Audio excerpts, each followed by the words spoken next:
All right, so welcome to the fourth episode of Cross Aisle Talk, a podcast about how BIPOC mental health practitioners and scholars can work together to support BIPOC communities and each other.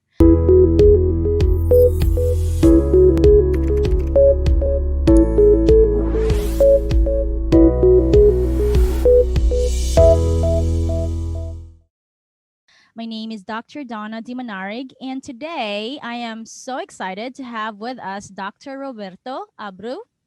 So, Dr. Abreu is currently an assistant professor in the Department of Psychology in the College of Liberal Arts and Sciences at the University of Florida, UF. Prior to joining UF, he was a tenure track assistant professor at Tennessee State University, Counseling Psychology Program. Dr. Abreu completed his PhD at the University of Kentucky and an APA accredited predoctoral internship at the Federal Medical Center in Lexington. Prior to his doctoral training, he obtained his master's in counselor education, clinical mental health track from Florida International University. He has had the privilege of being mentored by queer, Latinx, Black, and other people of color, specifically women identified scholars, clinicians, and advocates who have shaped how he interacts with his research, mentoring style, and teaching approaches. They have modeled for him the power of culture, collectivism, healing, and cultural humility. I love that. So, welcome. Well, thank you so much for the wonderful introduction. Now I'm going to have to live up to it. Uh, thank you so much for having me in this space. We know each other, but it's always a pleasure to share space. I'm being community with you. So thank you for having me. Of course, I am definitely honored to have you here, to share with us your experiences, in the field and as a person of color. So, just diving right into the questions here, right? So, a lot of your research concerns Latinx LGBTQ plus community, particularly around issues of family and acceptance. So, can you tell us a little bit how you came to focus on this segment of the population? Yes, absolutely. Well, thank you. I think probably it is a combination of things, right? Definitely for me, that area of research is not just research, but it's also me research. So that line of research and that research that I do definitely is part of it is me research, right? I identify Mm-hmm. as gay, queer, Latinx men, cisgender men, and who came out really early. Came out as gay to my parents when I was 17, Mm. 16-ish, 17, right? So kind of like observing ways in which my parents struggle, which really kind of impacted, not always in a negative way, but our relationship, the way we interacted with each other, the Mm-hmm. things that they understood about me, and the things that I didn't understand why they were concerned about certain things. So definitely there's a personal aspect, right? And then for more research aspect, um, we know that social support is really crucial to LGBT folks, right? We know Mm-hmm. that the social support is specifically crucial to LGBT folks of color, right? And often, by social support, is like a big definition, right? That's like Mm-hmm. it could be peers, it could be your community members, it could be your family members, it could be very specifically your parents and the attachments and all this different stuff, right? Right. So one of the things that consistently we find out in research is that parents actually, or folks in parental roles, right, guardians, Mm-hmm. caregivers, and we know that with folks of colors, that could be your auntie, it could be your grandmother. Mm-hmm. So we know that those boundaries of who's a parent or a caregiver are more blurred when it comes to um, collectivist cultures, right? But we know that parents or caregivers are really important in the development of LGBT folks, specifically youth, right? Mm-hmm. Mm-hmm. Specifically if you are that primary attachment person, for the for the LGBT person, right? So however, a lot of the research, I think there's been an increase in research in the last few years, has focus more, which is just a good focus on schools, like how can school provide social support, and that's really important, right? Mhm. Or community centers and things like that, right? Building relationship with other LGBT community members, that is very important, right? Right, right. But then we also know that consistently, like LGBT, especially youth, are telling us um, that they really care or they had negative experiences or they're concerned about their relationship, how their parents, um, other parents or family members will react, right? And then being quite so learning through all of that, right? And then being quite disappointed Mhm. about the fact that I mean, I was like, okay, well, here I am in graduate school trying to bridge my personal, you know, my personal with the research I'm interested in. I'm not really finding much, particularly about parents and family members, the way that they interact with LGBT Latinx folks, right? Mhm. So seeing a big gap in the literature, mostly, so to speak. There were more studies that were looked at, white parents and the way they interact with their child, and that Right. provided me some context. Like, okay, well, there seems to be some universal things here, but I wonder if this thing really works, or I wonder if this would be the same if I talk to Latinx parents and also the child themselves, right? Mhm. Um, so that also that personal part that led to professional curiosity, and then the other part too. A lot of my research looks at the experiences of parents, right? Mhm. So a lot of the research focused on like asking LGBT youth about were you rejected or how was your relationship with your parents or your family members, right? Which of course is important, right? But I think what's missing from that narrative is like, okay, well, I wonder how their parents think about that, right? Or I wonder if there's miscommunication or ways that um, things not misinterpreted because people experience are their experiences, right? But I also wonder how parents are feeling about this, right? Mhm. Specifically, if we add the cultural pieces, right? The Latin cultural pieces, like, okay, well, the general literature research told me that parents seem to be very concerned when their child comes out that the world's going to be really oppressive to their child, right? Right. They are concerned about their child's safety, right?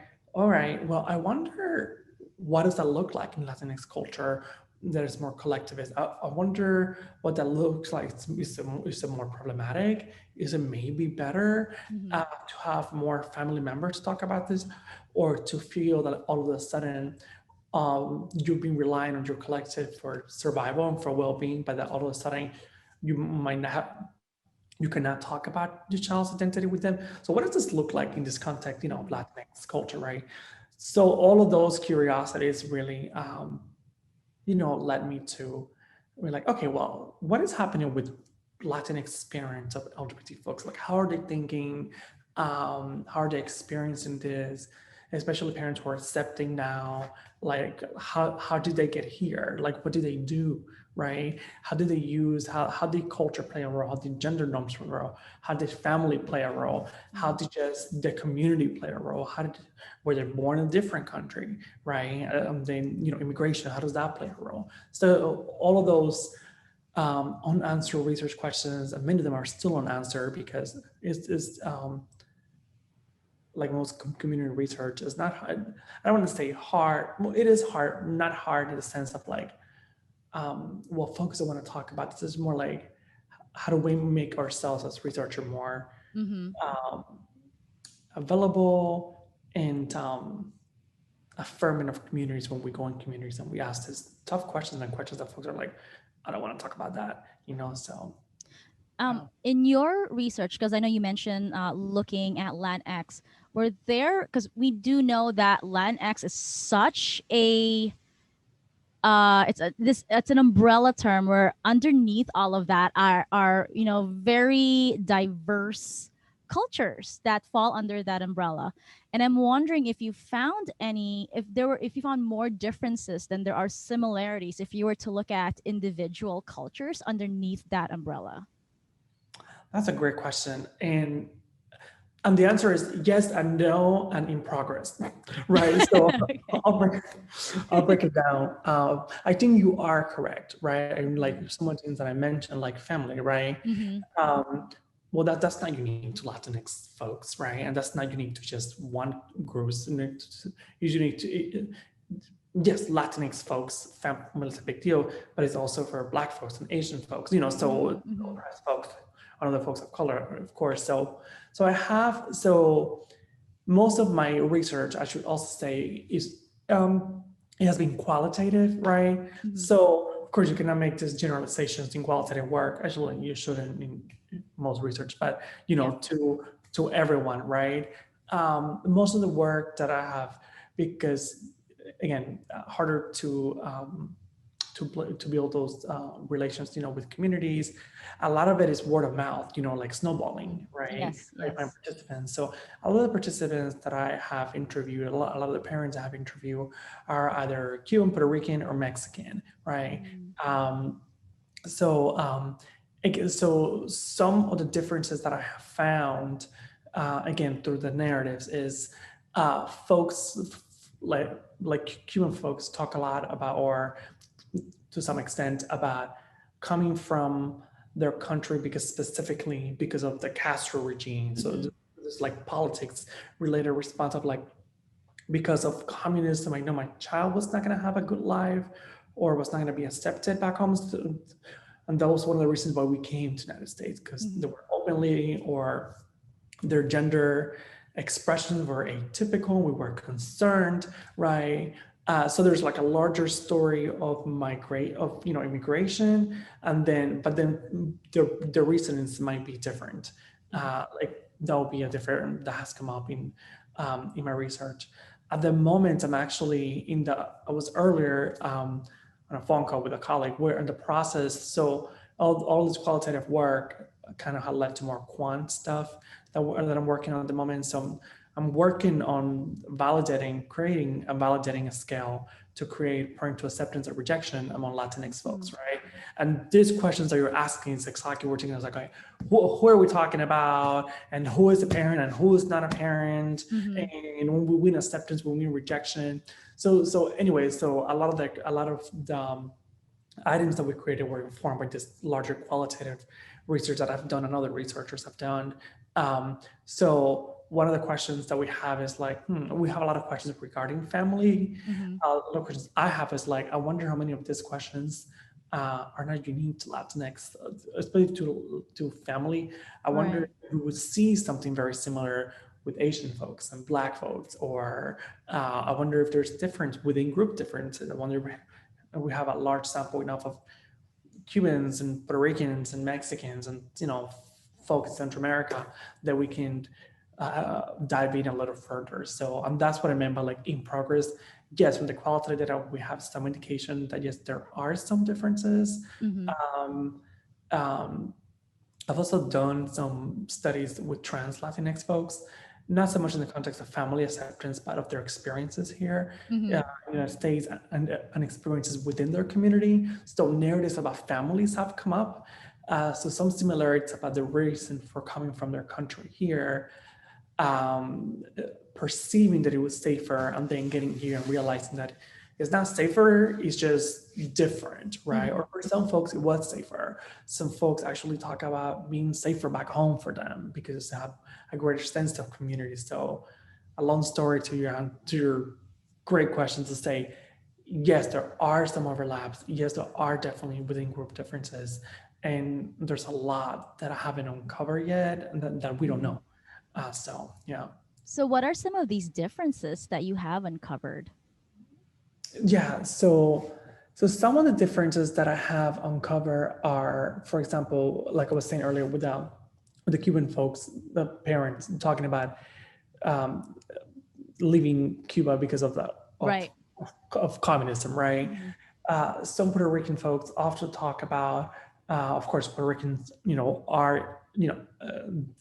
Puerto Ricans are Americans, right? Mhm. So, but kind of like similar narrative of coming from the island to the mainland United States, but not necessarily because they felt more, it was more because the community was, they perceived the community to be less safe, not so much related to government, like at least not directly. So the immigration narrative is somewhat, has been somewhat different. Mm-hmm. um, um, I think some of the other things that have been somewhat different is depending where the participant is, depending where they are in the United States, um, having or not having a sense of community, when they arrive to the United States. So Mm-hmm. having access to quote, to family, to the Right. extent that they have to the more extended family members and the community and things like that. So there has been some of the differences that I have found, at least through the qualitative work. Again, I think there's a lot more quant stuff that needs to be done, specifically also race related and Mm-hmm. skin tone, right? I mean, Yeah. Latinx research does not do a good job, does a horrible job, period. In collective, there's not everyone. There's like Dr. Um, Adames and Chavez, who Chavez Dueñas, who do great work with Black Latinx folk and kind of dive into the race, uh, what's race and what's ethnicity, and the experience of Black Latinx folks. Mm-hmm. But it's largely unexplored. People are, not just in LGBT, but period, right, in Latinx research. Mm-hmm. But that's also a question I have. How does those experiences, this is different here between, in skin tone, being Black, Right. Latinx, and white or white adjacent. So I would assume there are differences, and I don't know, and then Right. I don't have the data for that. So I mean, that would definitely be interesting, especially when you're looking at the intersectionality experience of Black Latinx yeah, folks, and with their identity also as part of the LGBTQ plus community. I'm also curious too about because there are actually, and this is not many people know about this and the history of this, that there are a lot of Asian folks who have lived in South America, or countries in South America, where that is their identity as Latinx folks. Like for generations, they've lived there, and but they physically they look stereotypically Asian. They have the physical characteristics. I'm also wondering how their experience differ, or if they're similar to other Latinx folks. absolutely. That is a great research question, honestly. And honestly, I think you're getting at something really important here, which is like we've been, I think we as Latinx folks have been socialized, especially in America, Mm-hmm. because we know, like in research, even people conflate ethnicity and race all the time. Like Yeah, yeah. two different constructs, but people don't see it that way, right? And Latinx folks have been lumped into that conflating of identity, you know. So for different reasons, I don't even know if just what I want to say, but like I feel like a lot of times we are confused about who we are, like who we were back home, and we're back, immigrants, versus like who we are now, and how does in the context of the U.S. I think so the context is so, like so I was born and raised in Cuba, right? I came when I was 11, almost 12. I lived in Miami, large city, a lot of Cuban folks, right?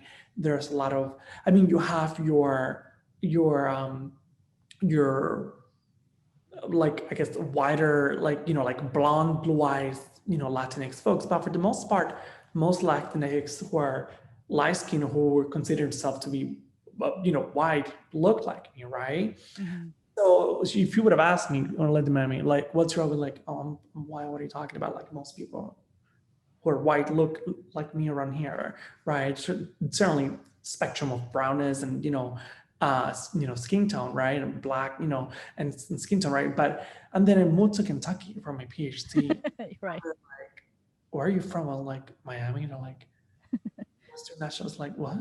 Or like, like this this will happen almost every semester. Like in students, I was a TA for my assistantship. Like student evaluation, like it was really hard to understand your accents. Like, what are you talking about? Or like people are like, where's your like the secretary, like good intention, like where's your visa? I'm like, what visa? What are you talking about? I was like, so in the context of like, and people refer to me as a person who was like, oh, I mean, I'm not upset. I just so my context changed Mm. a lot. I was like, oh, so this is what I've been reading about. Oh, okay. Like it was in my own personal bubble, so to speak, right? Anyways, so yes, I think there are Asian folks who are Latinx or of Asian descent, or Asian folks who are Latinx, or Yeah. Black folks who are Latinx. So such a big group of folks, and I think often the narratives that we hear are just those who are closer to the colonizer, closer to white European, closer to Spanish, So yeah, Yeah, that's so funny because it sounds like the concept or the construct, I should say, of race and ethnicity. It's almost like whoever is in power, they get to decide what you are or who you are, and it changes. yeah, yes, absolutely, yes, yeah, absolutely, yeah, and there's yeah, and it also changes for folks too, like their own ethnic identity development is like, I mean, for all the experiences that I had in Kentucky, good and bad and just neutral, right? One of the best things that ever happened to me was to leave Miami and go to UK, to Kentucky. Was like my own understanding of myself. I think it really progressed. Like I felt like my identity as a sexual minority, as a gay, um, had already been on its way, so to speak, right? Hmm. But I don't know personally for me that I had moved much in my own ethnic understanding of ethnicity and race, and for myself, right? So I think those one of the best things that happens, like for me, was like, huh, all right, so this is like a moving target. Who is in power here? Who is calling whom what in this setting versus in this other setting? Yeah. So yeah. Yeah, no, yeah, definitely.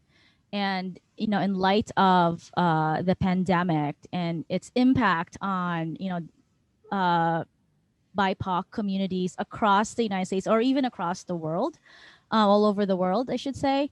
Um, I don't know if you can speak to this, but I'm wondering, how has the pandemic impacted the Latinx LGBTQ plus community? Yeah, that's a I think that's a great question, right? And so we I don't know that I know 100% how to answer the question. However, I guess I'll answer it this way. Um, so we collected, so in the middle of the pandemic, to Colleagues and I, or on a tenure track, we're like, okay, let's collect. Everybody's collecting COVID data. I Mm-hmm. guess we should do that. I mean, we're thrilled with the idea of collecting COVID data, but we're like, oh well, if we're going to collect something, we should collect something that is meaningful to us, right? So we put a survey of a few open-ended questions, whatever, and we asked questions about community, right? It wasn't just for Latinx, but it was like just queer, LGBT queer umbrella, like broadly, right? Um, and we asked questions about specifically about community, how are communities helping you, how have you tapped into community and community values. We asked about resilience. We asked questions about how do you see this pandemic compares or not to the HIV epidemics and the AIDS crisis. So anyways, so specifically to the question about community, um, we had more people of color answer that question, not more than white people, but compared to the other question, we had more people of color answer that question than the other questions, Mm. right? And some of the narratives some of the stories that they shared were things like, well, one of the ways that specifically Latinx, the sample of Latinx songs that we had, because I looked specifically, you know, and the other folks of color, they were talking about intergenerational passing of resilience and resistance. Mm. And it was mostly the folks of color in the sample who were talking about this, not the white Oh. folks. Were not saying, but they were saying things like, well, I'm paraphrasing, quote like, my ancestors survived, slavery. My queer folks survived the AIDS epidemic. I draw strength from that, right? So um, I don't know exactly how it affects specifically the Latinx community, but I do think that there are some narratives of resilience there, and community, and the way community has showed up, right? We know from previous research, not maybe not with the pandemic, but when other larger global events happen, that folks of color, not just Latinx folks, often they go like those community has helped them survive Mm-hmm. multiple things, right? So that one to go to is community and supporting each other. So so yeah, and to be honest, I wonder if part of it is that I wonder if anybody's asking that question, right? Like you hear a lot of reports, Yeah. that have been done has impacted like frontliners, frontline workers, where a lot of them are, Latinx folks and, Black folks. So you have a lot of those reports. You have some reports, honestly, on how it has impacted LGBT folks, especially folks who are, LGBT folks are, HIV positive. But but I don't know that I'm not saying it doesn't exist. I don't know that I have come across one that looks at that intersection, to be honest. Mm-hmm. Um, yeah. Yeah, yeah, that's really interesting that the resiliency that you've kind of seen is drawing from history, like, experiences of past warriors who've gone through it and survived and, paved the way for the new generation. And I really find that, hopeful. Yeah. And I'm wondering if there were anything regarding family and how family came together and are resilient because this pandemic has actually separated a lot of families, and I'm not even going to go into what's going on in the border, where there's a lot of family separation. That's a whole different Yeah. topic right there. It's a whole, yeah, ball of cluster F that, yeah, we can spend hours talking about and having a discourse on that. But I'm just wondering about the richness and, how that has really impacted many Latinx families when, if they are separated because of the pandemic, that they can't see their grandchildren, or even their adult children or their children. So I wonder how difficult that is. Yeah. I think if, I mean, definitely, broadly speaking, definitely, difficult, especially uh, a culture that relies so much on like literally like physical touch. There was an article I was reading. I think my colleague, Dr. Cristalis Capello at Arizona State, she was interviewed early in the pandemic or a few months into the pandemic about like the effects for Latinx folks on like literally like physical touch and being able to hug someone and be in community, like literally like physically together, especially for and other cultures rely on physical touch and proximity as well, right? Mm-hmm. Like one of the things that, of course, broadly speaking, right, in general terms, that like you're learning like multicultural psych 101 is like proximity and boundaries differ, from culture. And I think folks often have very like no boundaries, so to speak. You know what I'm saying?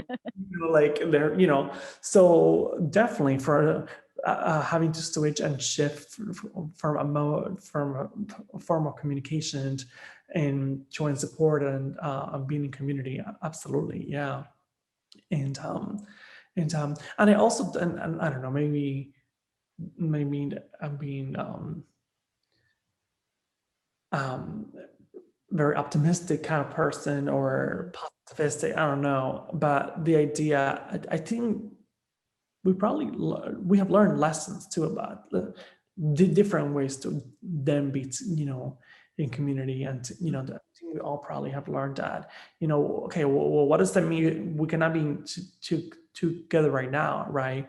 But then also at the same time, still, I think there's that, right, lack of physical, like, connection, but also at the same time, uh, um, having to grapple with the idea of a Latinx people being like frontline workers, right? So what does Hmm.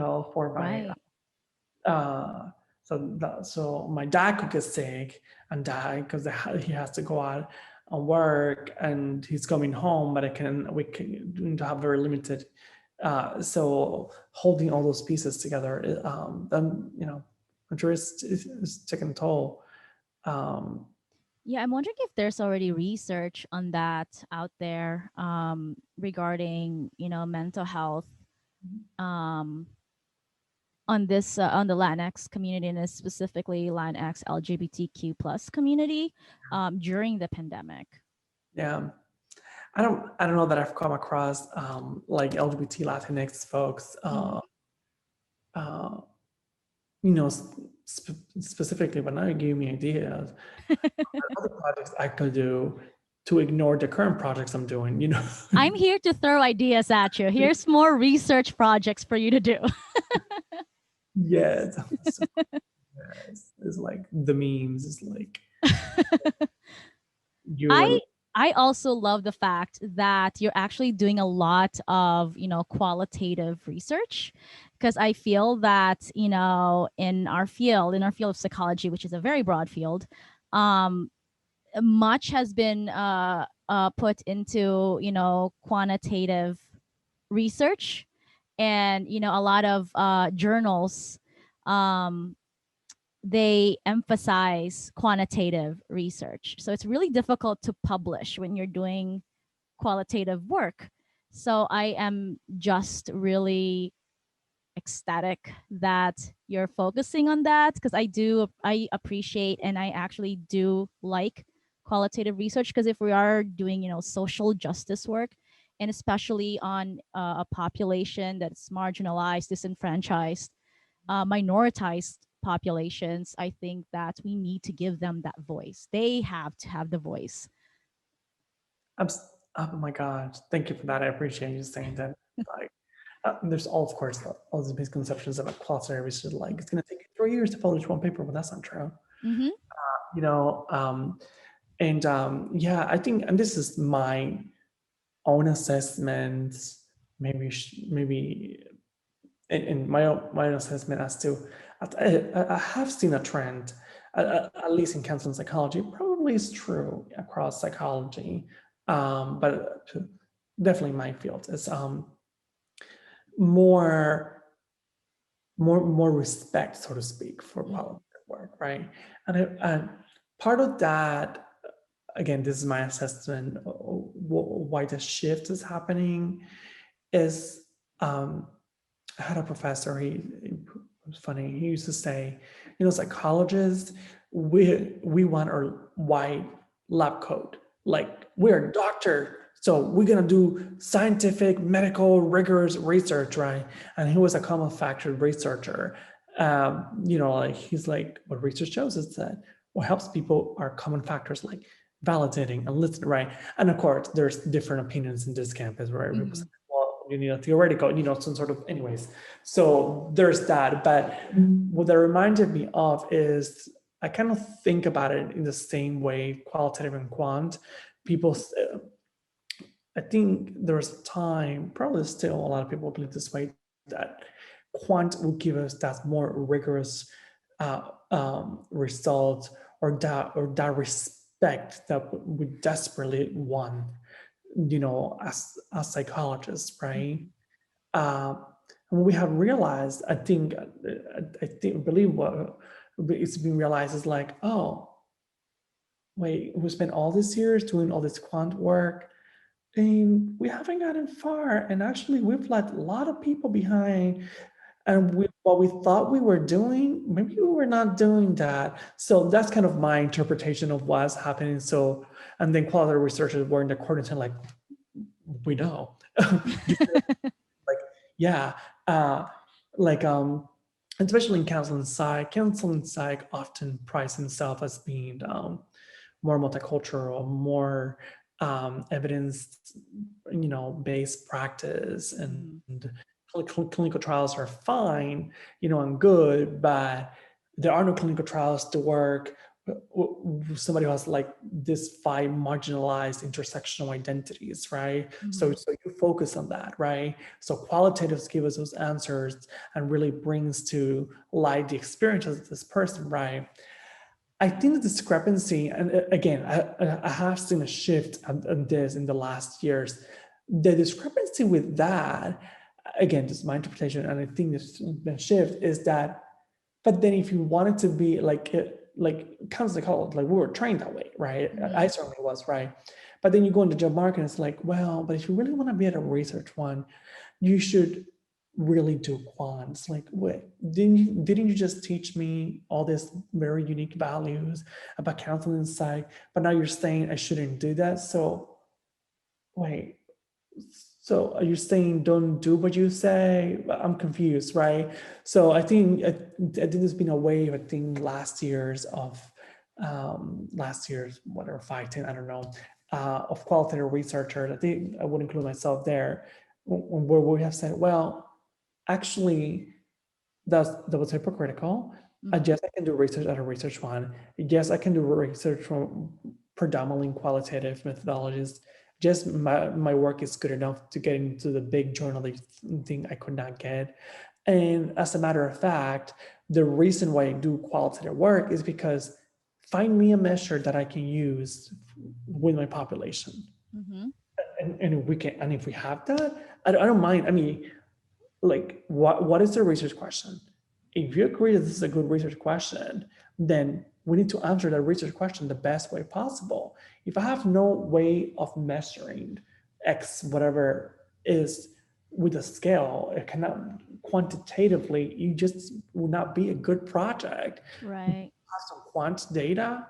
It's just we're not doing just by participants, and we're perpetuating this thing that we're saying we're not doing, right? So I think many of us, definitely folks who led the way for me to be predominantly qualified researcher in a big research one institution and do that, so how, folks have said over the years, like, well, I don't think quant is giving us the answers that we need.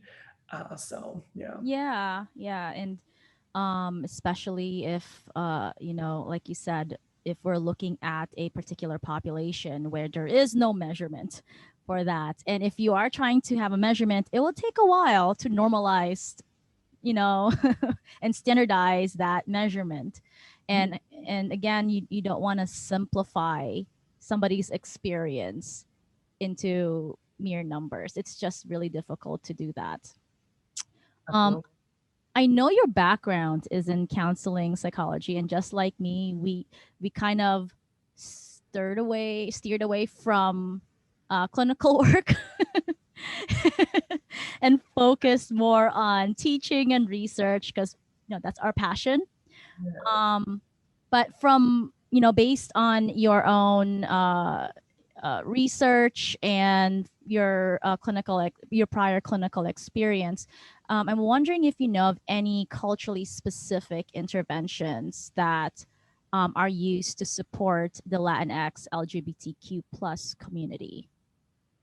Yeah, I think specifically in the context of family, right? Mm. I do think about this, although yes, you are correct. My passion is in research and academia and teaching and all that, right? Um, but from my what what I've come to reflect on and still developing, of course, through this beautiful narrative that I'm so thankful that participants have offered me throughout the years, is that are a few things that I reflected on, specifically in the context of practice, and that is family is important, right? So we cannot ignore family. We Right. cannot work with LGBT Latinx folks and just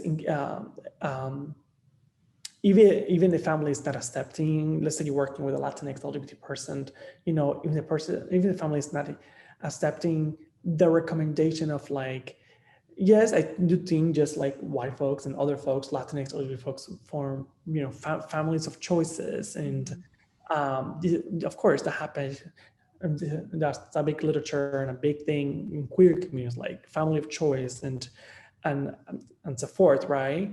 Uh, but just family like of origin uh, will be almost always present, so you can't ignore that. You should not ignore that, right? At least acknowledging that they're not supportive, or um, I think it's even more important for Latinx families, for clinicians working with Latinx folks and their families, that involve the family entirely in any ways that they can. And Mhm. so I think that is crucial. I think it's also really important to look at gender norms. So when we talk about gender norms, probably in every culture, but Latinx is like mixed bag. Like there are like Marianismo would talk about the role of women in the culture, right? And some of the contexts are, I would think they're problematic. Like women need to be, submissive and sexually, pure and things like that, right? Of course, there have been a lot of studies that have linked, endorsing those aspects of being a Latina to a lot of negative mental health outcomes and so forth, Mhm. right? However, in my narratives, in the studies that I've done, a lot of mothers or folks in motherly roles or aunts, have talked about like the one thing that led them to accept their child, or at least worked through accepting their child, is their role as a mother. Mhm. So listening to those gender, no, using in a way that is positive and constructive, right? When working with Latinx family members of LGBT folks, right? The same thing for fathers. There's this there's this perception, or there's this tension. Again, some of that I think is changing, to look at Latino men as a very unidimensional person. Mhm. You know, uh, there's this misbelief that in order for Latino men to hold strong to their ethnic identity, they must endorse machismo, like being Right. detached from your feelings and removing yourself from everything that is quote unquote homosexual, and being in charge of your, of the household all the time, and and and and that is true for some folks. But actually, what I've come to talk to fathers who are very extremely accepting, and Mm. actually, fathers are really probably my own bias, right? I'm thinking that they wouldn't be, or that they wouldn't have very beautiful stories to their child. Actually, I've been very surprised how fathers, at least the fathers I've talked to, are um, reframing the way they see their Wow. role as a male, or or as a man. Like narratives of like, okay, well, I've always seen myself as the head of this household, right? Yeah. Well, if I'm the head of the household, and then I need to accept my child to model that for my other kids, right? So this like kind of reframing what gender, on the role as a man specifically is within their household or the culture, right? So I bring that up to state that gender is, I think it's important to unpack that, and think about those pieces, right? And maybe Hmm. suspending some stereotype that you might have as a clinician about like, okay, well, Yeah. that's not going to be accepting, and the fathers that feel like they need a lot of work, they might, but they might not, so I yeah. like that. Like you, I do have that bias because we read that in multicultural psych 101 too. So I'm wondering if we have to revise that. And and I'm wondering too, if you found any differences with, between generations, like older generation fathers versus newer generation fathers in terms of, acceptance, their attitude of acceptance. Yeah, I'll speak to the generation piece first, broadly, not just about fathers. I think there is a generation piece, right? And it comes not. both in the responses that they give me, to the interview questions, but it also comes up in the process part, or Mhm. for example, like the language that they use, right? Which I think is something actually probably a clinical implication too for this is like, especially academics, right? Like Mhm. LGBT research, language evolves constantly, right? Probably all, constantly, right? So a lot of times parents don't have the proper language, or the language that we know that is not oppressive, right? Or language Mhm. like a lot of parents describe the kids as, as homosexual or a transsexual, and these are terms we wouldn't use, right? But Mhm. understanding where they are, like, okay, well, this is where you are. At least you are here in session today and you want to talk about this. At least you're open to talking about this, right? Mhm. So I'm not going to overly correct you. Maybe, yeah, you need to maybe work on learning more the new term or the reason why the words homosexual and transsexuals are not appropriate, but let's work with what we have right now, right? Right.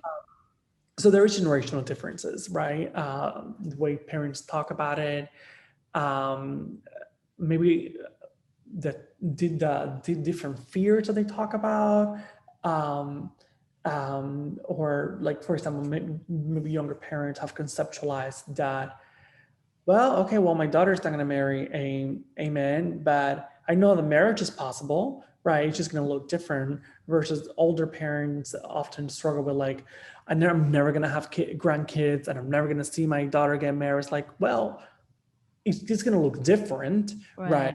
So yeah, so that narrative might have to be written for you, for yourself, right, in your own time. Um, um, so yeah, so the language, maybe the expectations for their child, maybe the aspect of respeto. I mean, older folks. Um, we also I also have a lot of parents just talk about like, it is fine if my daughter brings a girlfriend home, but when my mom is around, Ah. that's not, or there are other rules that have to be followed, or like maybe kissing is not, so this aspect of respeto is a big Mhm. aspect also in the culture, is also often comes out too. Um, so anyway, so I do think when it comes to respeto, family, the way parents conceptualize it and talk about it is different. Now, specifically to fathers, one thing that is, I should have mentioned this earlier, is that it's really hard in the parental acceptance literature, even white parents, like it's really hard. Most of the literature most of the research that we have is with predominantly white mothers. Mm. Interesting. Yeah. So mother, again, maybe there's a sort of universal understanding of mothers or folks in a motherly role to be more of a caretaker, but Mhm. take care more of the child. Um, so maybe that's probably gender norm and gender socialization, or Mhm. women are supposed to be more open. So all of those two pieces I do think come into play. So even white fathers really, there's very few studies. Like I did a study with like 6 Latinx fathers, and that was like a big sample. The other larger sample I found was a qualitative, was with 5 white fathers. Mm. That was a pretty good sample too. So it is harder to talk to fathers or folks in a fatherly role, um, at least in this area of research. So yeah, That is so interesting. So it looks like there's still quite a bit of work to be done in yeah. that area. So with on that note, I do have one last question. So how can or what can allies do to support the Latinx LGBTQ plus community? Yeah, I think one of the things, probably multiple ways, right? But I think trusting people and their experiences, I think is important, Mm. right? Probably generally speaking, right? But trusting Right. experiences, that is their experiences. I think also, I think we all, for multiple reasons, right, our own internalized colonialism, white supremacy, and our own, um, it's harder for people to grasp intersectional identities, right? And it's Right. like, maybe being intentional to not invalidate one identity over the other, right? Like they both, it's not like you're 50% something today, you know, you're always right. um I think trusting the person, I think validating and both that you're struggling, because not only because you're trans, but also or struggling or your experiences, whatever you're sharing with me, right, is because you're a trans Latinx woman, right? So all these things are true for you, right? So not ignoring those, intersectional, pieces. I think, and this is probably true for other communities of color, but I can speak more certainly based on my research with Latinx folks, is there's also this perception in Latin in the broadly speaking LGBT research that Latinx communities and other communities of color are more homophobic and transphobic. And I'm not saying we don't have issues in the community, but we also have those issues in white communities, right? In predominantly white American communities, right? Mhm. So to us, those stereotypes are harmful. I don't know that it is true. It's not. It's, the Latinx folks are more oppressive. Yeah, we got work to do clearly in our families and our community. And I don't know that it's worse than in white communities. It's just it's different. It is definitely different, right? But I don't know that it's worse. So acknowledging those pieces, so seeing Latinx LGBT folks and their communities, right, as multidimensional, right? There are positive experiences, there are negative experiences, but we often neglect the positive ones and the things that are happening that are good within the community, right? Yeah.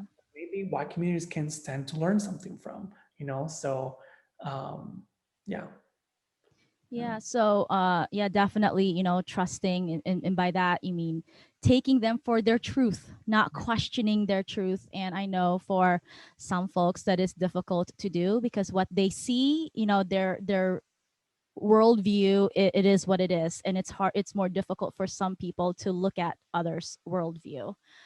Um, but thank you so much for your time. I really do appreciate it, and I hope that I can be an ally and anything I can do to support, and also maybe collaborative research work.